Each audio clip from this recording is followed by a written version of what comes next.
Johnny Avello.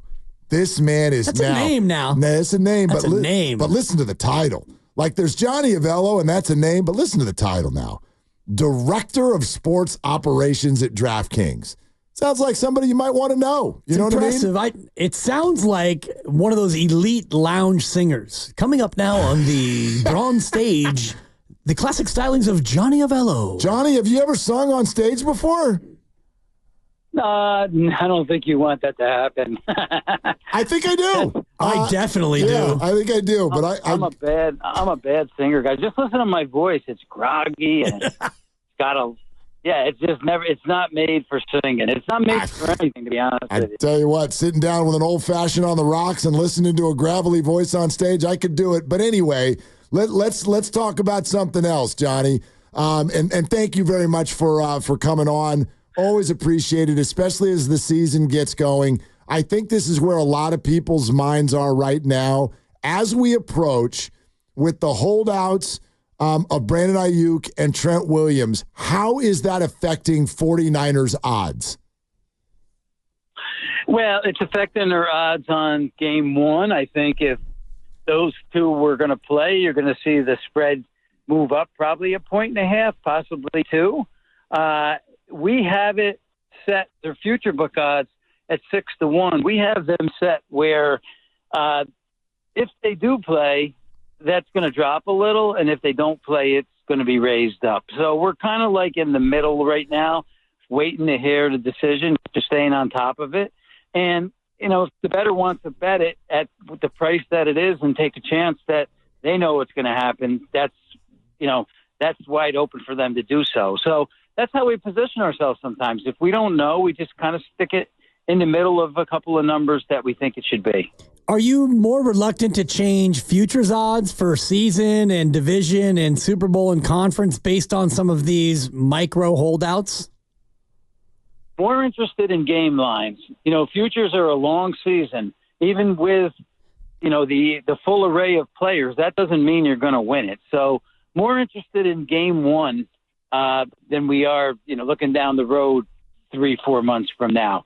Because other players could get hurt and everything could change. And even if you're at full capacity and your team is 100% healthy, that still doesn't mean you're going to win it. But game one is important because without those guys, I think those two guys you mentioned are big impact on this team. Yeah, no, there's no question about that. Although, what's sort of the umbrella response from you if you hear people say, you know, Brandon Ayuk is replaceable? Like, if you did look at this as a season-long thing, how does it kind of affect the 49ers if he's just not a part of the season?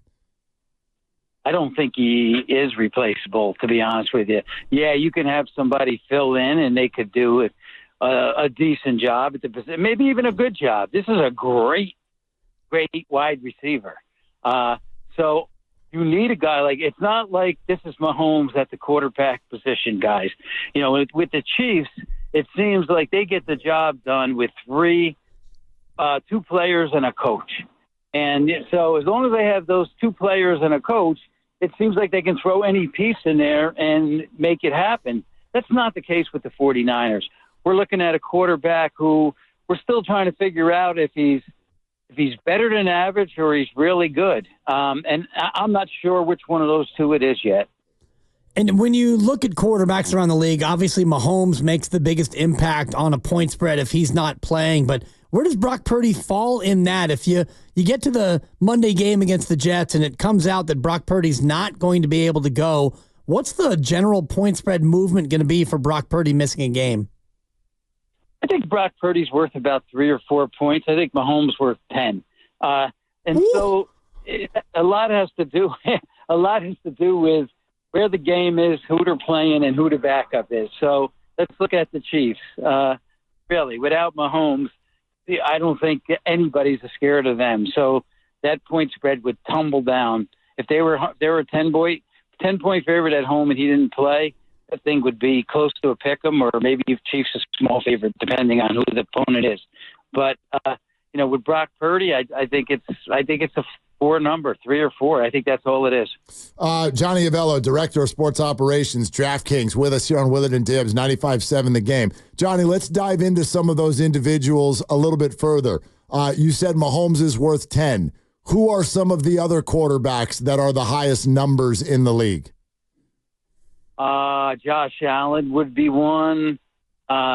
He's probably, I'd say he's probably a 7, 8. He's probably an 8. We got Baltimore's quarterback. He's probably a 7, 8. So those guys are probably at the top of the list. It's funny when you take an older quarterback and who's probably have high expectations, and he may be worth maybe 3 points, maybe 2. If you've got a good backup who, let's look at the Raiders, for instance. The Raiders, maybe the drop off between the 1 and the 2 starter might be only a couple of points, 2.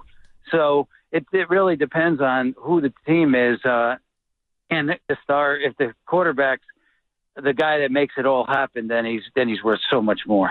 When you're looking at non-quarterback line movement, is Christian McCaffrey the most impactful offensive skill guy in terms of playing or not playing on a line move? I would say yes. He's certainly one of the top guys. He certainly makes an impact on all the proposition bets. When we look at first touchdown scorer, anytime touchdown scorer, I would say he's probably bet more than anyone else. He's also a favorite to score a touchdown in a game. Sometimes he's a favorite to score the first touchdown in the game. So he's a rare commodity over a lot of other players in the league. Johnny Avello, Director of Sports Operations, DraftKings. What about teams? Johnny, who's seeing the most action and where do the 49ers rank? The Chiefs are seeing this is unusual this year because the Chiefs always do see a lot of action, but they're seeing more than ever to start the season. There's a lot of believers out there that think they can win this thing 3 in a row. And maybe there's a Taylor Swift factor there. Maybe she has something to do with bringing, more noise, more attention to the Kansas City Chiefs. So we're seeing a pretty good pop on them all since we opened it up after the last Super Bowl. The Jets, and there's high expectations for them from probably mostly Jet fans and a lot of Jet fans around the country. There's also Houston. I mean, they have all the pieces. Let's face it. The question is, can the quarterback C.J. Stroud in a sophomore season, and he performed like he did in the freshman season? So that's going to be the key to that team. But if you look at all the positions, they're all covered. They have all the bases covered. So that's a quality team that we had a 24-1 at one time. They're down to 16. And there's a lot of other teams. Then there's some teams that are getting just no attention whatsoever. Minnesota's one of those. Giants are, there's not a lot of interest maybe from Giants fans. Washington, no one cares about them. And others with some really long odds. Carolina. Is there a team that you see out there that you're surprised hasn't garnered more action, like perhaps Chicago, a team that many people are high on? Is there another team out there that you would say is right now undervalued in the market? Well, Chicago at 35-1 was a little higher, and they are taking some money as of late. Going 4-0 in the preseason. They look pretty good in the preseason, and I think they're going to have a pretty good Chicago year. I mean, Chicago years haven't been good, and I think this one is capable of being 8, possibly 9 wins. I'm not sure they can get there all the way, not this first year for him at quarterback. But I think that they're capable of having a really good season. Now, their total wins have been bet over. We had them at 8.5 and went as high as 9. Now it's 9.5. So they're certainly getting some attention. So that's a team that's still sitting at 35. Do I think they believe they can win it all? No, I don't. I think the division's really tough. You got to get by Detroit, and you got to get by Green Bay, who was supposed to also have a quality year. So Yeah, there's some teams. I mean, if you want to get out, if you want to get past the first 8-10 teams, you're looking at teams that you're really, it's a crapshoot. You're saying, here's a team that's 50, 60 to 1. I believe that I see something that others don't see, and they're going to have a good start and go 4-0 or 5-1 out the box, and they might win 10, 11 games and get some real good value. And there's a lot of teams out there, but if that all comes down to me, it's a guessing game. If you really believe that some of those outsiders can make that type of a move. Johnny, it was a few weeks ago that Kyle Shanahan, and he was talking about his roster as a whole, but he referenced the fact that the 49ers are favored in every game in all of the look-ahead lines. Wow. With all of the discord that's been going on, is that still true? And then what's the likelihood that something like that sticks throughout the entire season? No, they probably won't be. I mean, sure they are going into the season, but there's going to be something that happens during the season where the starting quarterback doesn't play, or there's an injury to a couple offensive linemen or defensive backs. So there's going to be a game where they don't have the full team, and they're going up against a team that we thought would maybe be 3-3 after 6 games, but they're 5-1 after 6 games, and they're at home in this spot. And the 49ers don't have, the full roster. Those things are going to happen. So I wouldn't expect them to be the favorite in every game. Johnny, great stuff. Director of Sports Operations at DraftKings, and they got a new promotion that's live in California that you can check out, the Pick Six, where you can get basically $50 in free credits for whatever you're doing. So check that out. And Johnny, thank you very much. Hey, guys, good talking to you. Have a fine night. Okay.